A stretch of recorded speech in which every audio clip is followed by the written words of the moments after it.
গত ৭ সেপ্টেম্বর অর্থাৎ শনিবার থেকে ইসরায়েল ও ফিলিস্তিনের মধ্যে এক বিশাল যুদ্ধ বেঁধেছে। হামাসের অভিযানে ইসরায়েলের বর্তমানে 247 জন সেনা নিহত। হামাসের হামলায় ইসরায়েলি সেনা সদস্য নিহতের সংখ্যা বেড়ে 247 জন ঠেকেছে।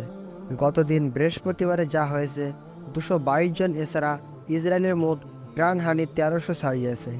আহতের সংখ্যা প্রায় 3500। খবর আল জাজিরার প্রতিবেদনে বলা হয়, হামাসের হামলার নিহতদের পরিচয় শনাক্তের পর মরদেহ পরিবারের কাছে হস্তান্তর করা হচ্ছে বলে জানা যায়। এরপর বিভিন্ন শহরে তাদের হস্তান্তরের ক্রিয়া চলছে। ইসরায়েলের স্বাস্থ্য মন্ত্রণালয় বলছে, আহতদের বেশিরভাগই হাসপাতালে চিকিৎসাধীন, যাদের মধ্যে 28 জন মুমূর্ষু রোগী আছেন। আর সংকটপূর্ণ অবস্থায় রয়েছে 3 শতাধিক ইসরায়েলি। প্রাণহানি আরও বাড়ার আশঙ্কা প্রকাশ করছে তারা। এদিকে হামাসের মূল টার্গেট হিসেবে রয়েছে সীমান্তবর্তী বেশ কয়েকটি শহর। হামাসের হামলায় থেকে প্রাণহানি এড়াতে প্রতিনিয়ত সতর্কমূলক সাইরন বাজাচ্ছে ইসরায়েল।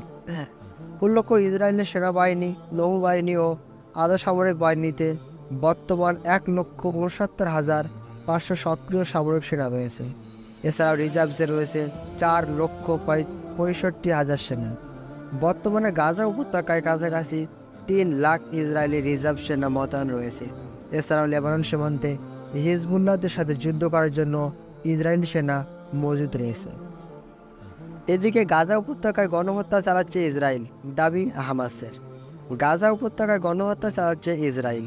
চলমান আগ্রাসনে 1,500-এর বেশি ফিলিস্তিনি মৃত্যুর পর এই অভিযোগ তুলেছে ফিলিস্তিনের স্বাধীনতাকামী সংগঠন হামাস। খবর আল জাজিরা। নিহত তালিকায় 5 শতাধিক শিশু রয়েছে। 276 জন নারী প্রাণ হারিয়েছে। ইসরায়েলের আগ্রাসনের ইসরায়েলি প্রতিরক্ষা বাহিনীর দাবি, হামাসের গোপন ঘাঁটি লক্ষ্য করে ছোড়া হয়েছে 6,000-এর বেশি রকেট ও মিসাইল। কিন্তু লোকালয় আর ঘনবসতিপূর্ণ শরণার্থী শিবির এই অভিযানে বেশি ক্ষতিগ্রস্ত।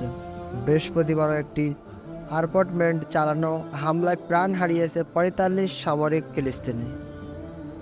এখনও পর্যন্ত 6,000-এর বেশি ফিলিস্তিনি আহত হয়েছে, 4500 বেসামরিক ফিলিস্তিনি আহত।